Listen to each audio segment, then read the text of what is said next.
It's not often that one finds something truly disturbing in nature.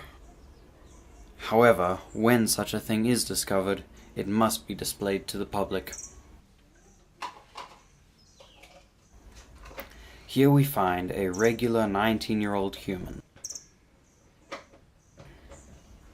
He is hungry. First, he gathers his supplies together, preparing for his meal. A regular bowl and his favorite cereal.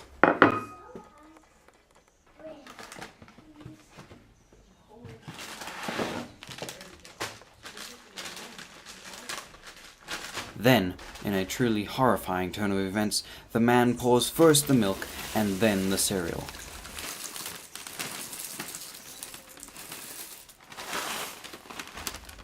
I know you may not believe it. How could such a peaceful creature commit such a crime against nature? And I assure you, I have no answer.